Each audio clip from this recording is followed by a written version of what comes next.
Mało które zakończenie gry wrzyna się w pamięć tak jak to z Red Dead Redemption 1, gdzie jej antybohater, John Marston, zostaje zdradzony przez agentów FBI, którzy obiecali mu wolność za dostarczenie im jego dawnych kompanów z gangu Dutcha i jak dobrze widać, obietnicy swojej nie dotrzymali. Scena ta jest przede wszystkim szokiem dla gracza. No bo jak to?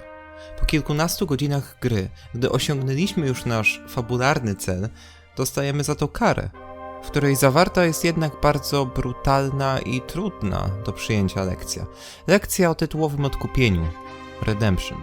Gra porusza bardzo wiele ciekawych tematów związanych z tym, czy można uciec od swojej przeszłości i na czym właściwie polega sprawiedliwość, jak można ją egzekwować oraz czy nasz los jest w jakiś sposób predestynowany. Zacznijmy jednak tę mini-analizę od podstaw, od Johna Marstona. John Marston to człowiek o trudnej przeszłości. Należał on bowiem od młodego wieku do gangu Dutcha, grupy znanej z napadów i przestępstw, często sprowadzających śmierć na wiele mniej lub bardziej zasługujących na to istnień. Gdy jednak poznajemy Johna w roku 1911, odszedł od tego sposobu życia. Ale jego przeszłość nie została zapomniana przez rząd, który rękami agentów FBI porywa jego rodzinę, aby postawić przed nim ultimatum. Albo pomoże on schwytać pozostałych członków grupy, do której należą, na czele z ich dawniejszym przywódcą Dutchem van der Linde, albo czeka go śmierć lub więzienie. John, postawiony przed tym tragicznym wyborem, idzie na współpracę, aby odzyskać rodzinę i swoje spokojne farmerskie życie. Tak więc w trakcie akcji gry pojmuje bądź zabija wszystkich, na których nakierowało go FBI i po konfrontacji z Dutchem, o tym później, John nareszcie wraca do swojego domu, gdzie jego rodzina czeka na niego cała i zdrowa. Radość nie trwa jednak długo, bowiem już po kilku dniach agenci FBI z armią USA najeżdżają farmę Johna i zabijają go, razem z tak zwanym wujkiem, również byłym członkiem gangu, którego możemy lepiej znać z Red Dead Redemption 2. Agenci kończą przy tym postawioną przez siebie misję dorwania wszystkich żyjących członków gangu. Pytanie, które od razu nam się nasuwa, to czemu? Czemu twórcy zdecydowali się na tak kontrowersyjne zakończenie? Przecież po około 20 godzinach kampanii głównej nasz protagonista zostaje jakby zamordowany, a cel, do którego dążył, był tylko pułapką i nie przyniósł tego, na co John liczył. Dlaczego właśnie tak zakończono grę? Odpowiedzi na to pytanie jest wiele i żeby zrozumieć ten wybór, należy zrozumieć całą grę, ale zacznijmy od początku, od tytułu gry. Red Dead Redemption. Pierwsze dwa słowa oznaczające czerwoną śmierć nie są tu zbyt istotne. Red Dead to nazwa serii, do której Rockstar prawa nabył, a nie stworzył od podstaw. Dlaczego więc twórcy dolepili słowo Redemption, oznaczające odkupienie? Po to, aby wskazać nam motyw przewodni całej produkcji. Odkupienie to dosłowna woda na młyn fabuły, która napędza wszystko, w czym uczestniczymy. Ale na głębszym poziomie gra nie tylko wskazuje motyw odkupienia jako narzędzie narracyjne, ale czyni z niego oś filozoficznej debaty. Debaty nad tym, czy można faktycznie naprawić wyrządzone przez siebie krzywdy. I choć ostatnia scena jest jak bardzo prowokacyjne i jasne nie, to odpowiedź na to pytanie zasugerowana jest już wcześniej, w wielu miejscach zresztą. Przyjrzyjmy się więc jednej z pierwszych takich scen, konkretnie jest to jedna z cutscenek poprzedzających misję dla Bonnie McFarlane. W scenie tej John zwierza się kobiecie, która uratowała mu życie, co do swojej przeszłości i mówi o swojej przyszłości. Zobaczmy. Miss McFarlane, I'm married. I have a son. I had a daughter, but she died. Years before that, I rode in a gang. We robbed banks, trains, held people ransom. We killed people we didn't like. Bill Williamson was in that gang. Now, if I don't capture my former brother in arms, great harm will befall my family. Now, I don't suppose any of this is very interesting to you, but I hope it explains why I wasn't so eager to talk about it. No, I do understand. I had no idea. You poor man. Even in this new country, memories don't really fade.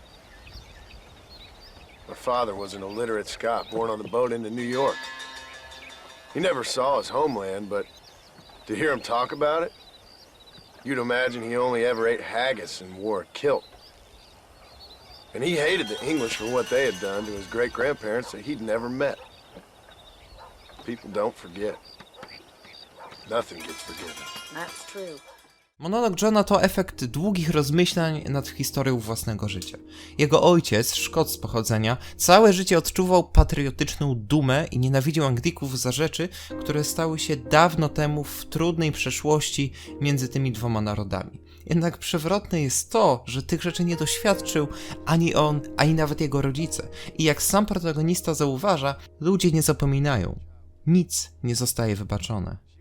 John to, co powiedział, postrzega jako pewną uniwersalną prawdę i ma wiele racji. Straszne rzeczy odbijają się bardzo szerokim echem w historii państw, społeczności, rodzin. Nienawiść przechodzi z pokolenia na pokolenie, a ludzie ani nie potrafią, ani nawet nie chcą wybaczać. Ta wypowiedź ma sprowokować nas do rozważań. Czy w jej świetle możliwe jest, aby autor tych słów, John, uciekł od swojej przeszłości, swoich zbrodni i odpowiedzialności za nie? Ponownie nie, bo ludzie nigdy nie zapominają. Więc co jest takiego wyjątkowego w Johnie, że jemu miano by wybaczyć? Ta scena ma miejsce bliżej początku gry i jej umieszczenie tam nie jest przypadkowe. Scenarzyści często wykorzystują dialogi jako sposób foreshadowingu, końca postaci, wątku albo i całej fabuły, a wczesne umieszczenie tej sceny ma nas zakotwiczyć na idei o tym, czy możliwa jest ucieczka od przeszłości. John próbuje, bo nie ma innego wyjścia, a w trakcie jego podróży jako gracze nie tylko możemy osiągnąć postawiony przed nami cel, ale też jest dla nas szansą na poznanie i polubienie Johna. Scenarzyści starają się zresztą to zrobić na wszelkie możliwe sposoby, abyśmy poczuli do niego sympatię i udaje im się to. John to przecież z grubsza sympatyczny człowiek, który walczy o swoją rodzinę, a do tego zdaje się faktycznie żałować tego, co zrobił.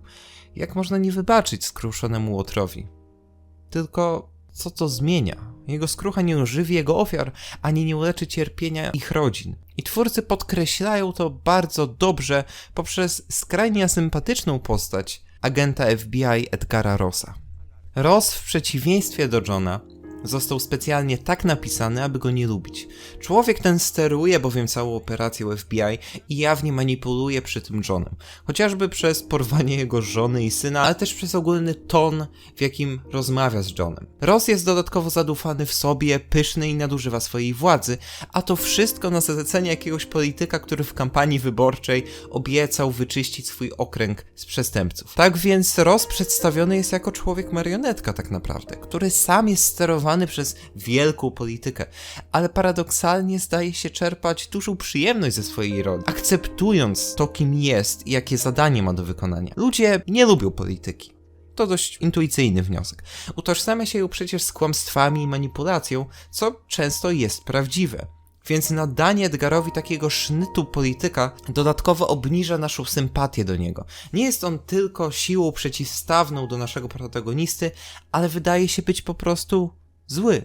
W mojej ocenie twórcy wręcz przesadzają z demonizowaniem Rossa, bo gracz traci przez to mocno zdolność zauważenia argumentów, które agent FBI robi, a które są o wiele bardziej prawdziwe niż chcielibyśmy wierzyć.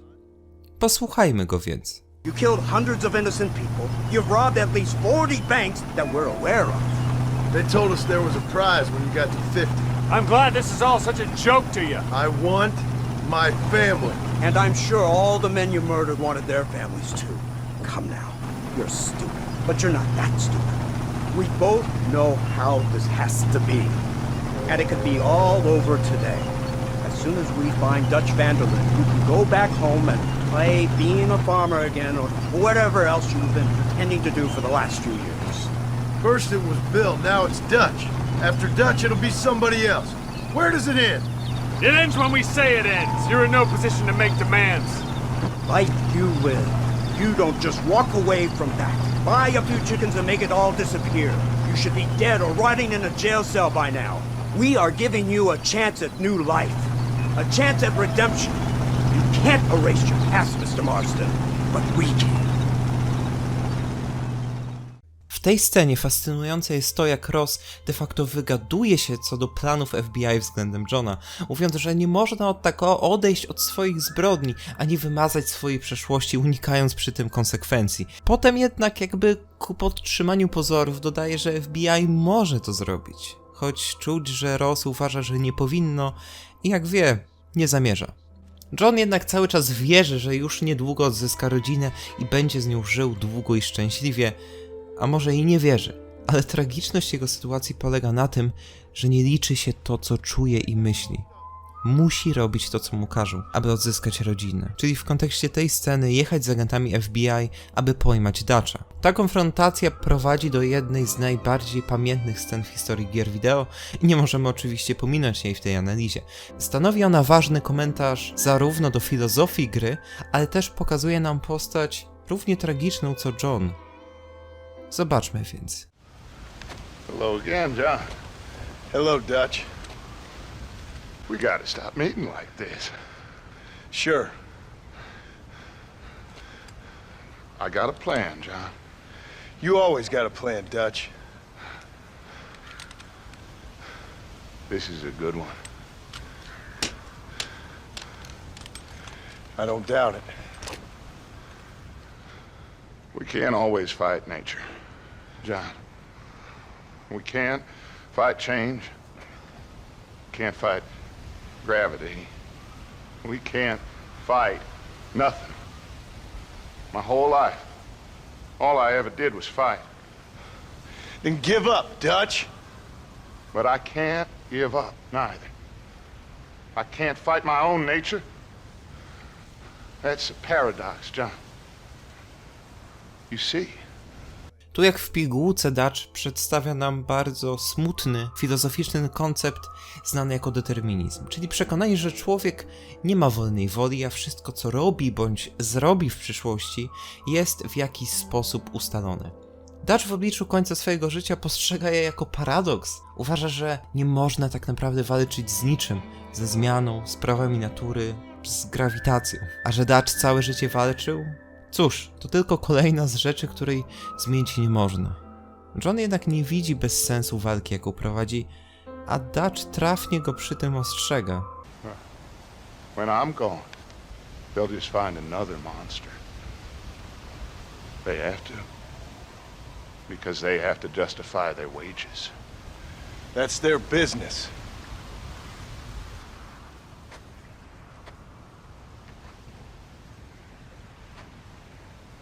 Our time has passed, John. Były lider mówi, że po jego śmierci władza po prostu znajdzie kolejnego potwora. I cóż, miał rację. Znalazła. Człowieka, którego użyła jako swojego przedłużenia ramienia sprawiedliwości, samego Johna. Dutcha i Johna łączy bardzo wiele. Poza oczywistą wspólną przeszłością, obaj są to ludzie, którzy większość swojego życia spędzili walcząc z czymś.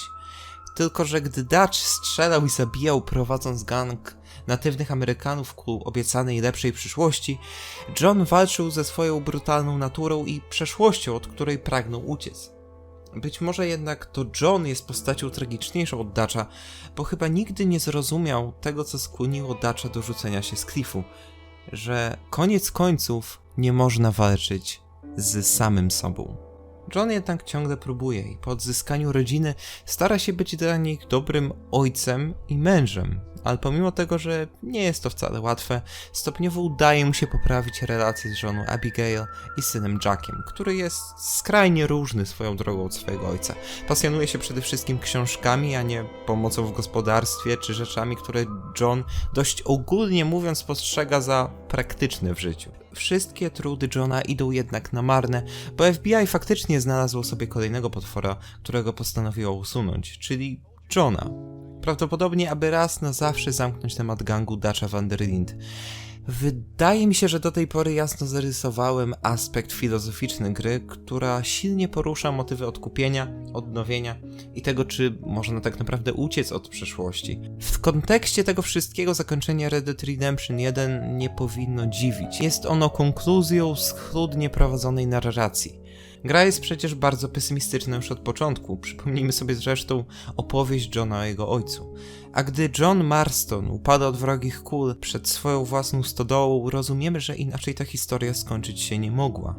John skończył tak, jak skończyłby, gdyby zamiast rozstrzelany we własnym domu został poddany uczciwemu procesowi, który najpewniej skończyłby się wyrokiem śmierci. Od przeszłości nie ma ucieczki. Jednak to nie może być jeszcze koniec tego filmu. Aby w pełni zrozumieć Red Dead Redemption 1, trzeba omówić jeszcze jeden wątek, który nadaje wydarzeniom z gry o wiele bardziej złowieszczego i niepokojącego wydźwięku. Poznajcie Strangemana, czyli dosłownie nieznanego bądź dziwnego mężczyznę, jak nazywa go gra. Mężczyznę w cylindrze spotykamy w ramach serii misji pobocznych, gdzie John zostaje postawiony przed wyborami o charakterze moralnym. Raz musi dopilnować, aby podchmielony mężczyzna nie złamał 6. przykazania, a raz ofiarować pieniądze zakonnicy. Już sam charakter tych zadań jest bardzo osobliwy, niepodobny do niczego, co robimy w grze wcześniej ani później, ale prawdziwie zagadkowo zaczyna robić się wtedy, gdy przyjrzymy się nie samym misjom, ale temu, jak wyglądają interakcje z nieznanym mężczyzną. Hello, John. John Marston. Do I know you? I hope so. I seem to know you. I'm pretty good at remembering faces. Are you? Do you remember Hattie McCourt's face? Who? She was a girl Dutch Vanderlyn shot in the head on that raid on the ferry a few years back.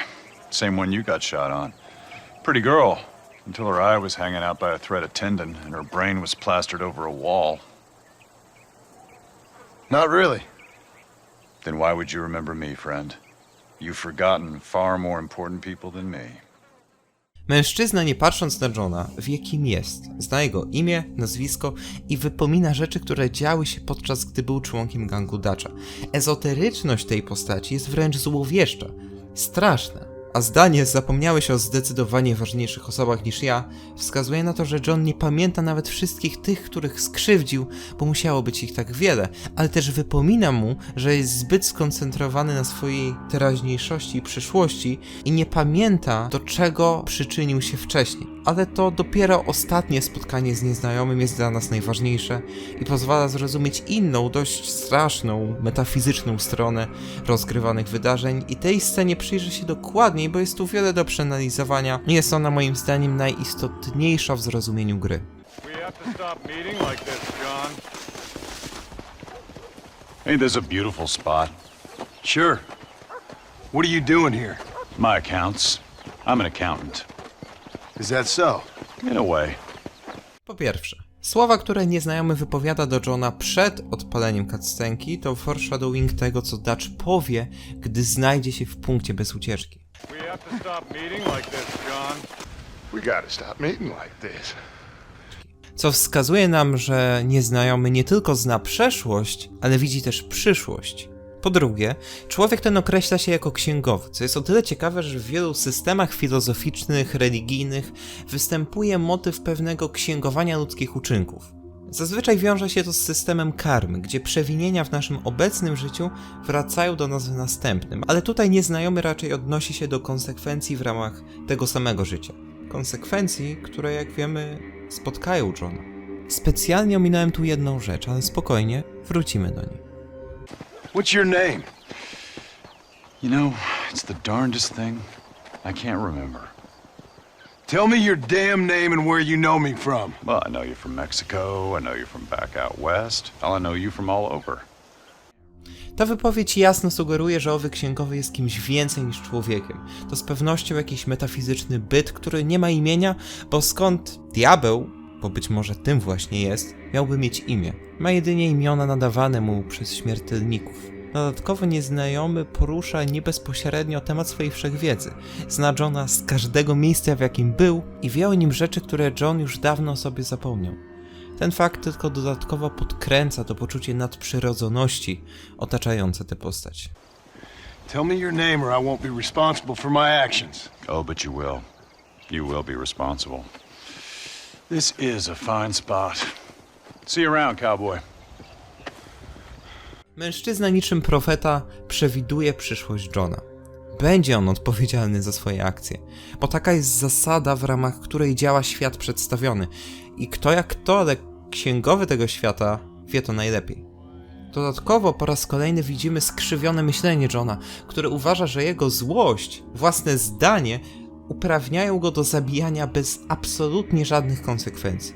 John, sfrustrowany na enigmatyczność mężczyzny, próbuje więc wybrnąć z tej sytuacji tak, jak robi to zawsze, przez przemoc.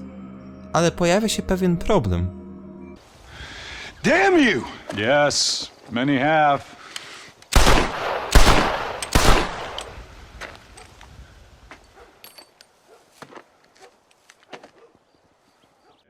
John oddaje 3 strzały w stronę mężczyzny, księgowego diabła, aż zacina się jego broń. Nieznajomy odchodzi jednak niewzruszony, a kule go nie tykają, bo prawdopodobnie nie ma tak naprawdę cielesnej formy. Ale możecie teraz zapytać, to wszystko? Co nowego, takiego enigmatycznego do zrozumienia gry wnosi znajomość tej sceny? Wróćmy więc do wątku, który ominąłem na początku. Nieznajomy aż dwukrotnie podkreśla, że miejsce, w którym z Johnem się znajdują, jest w istocie pięknym, ładnym miejscem. Ain't this a beautiful spot? This is a fine spot.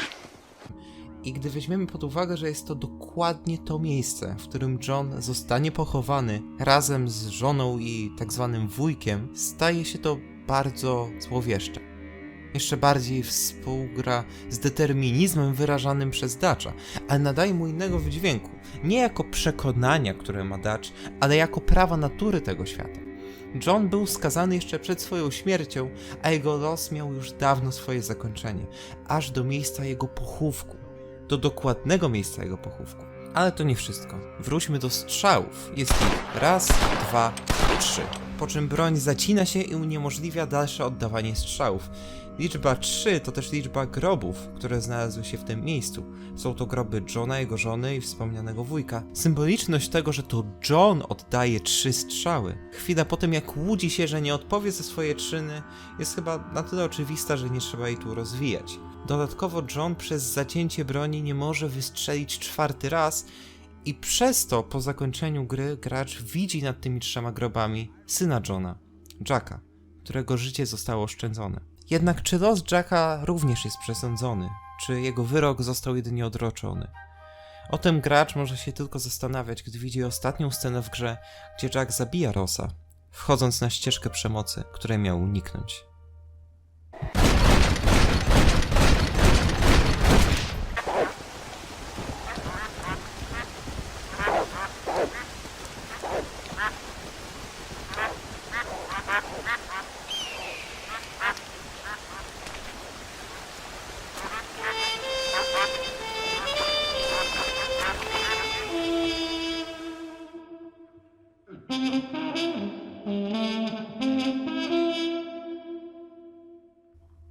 Dziękuję za uwagę.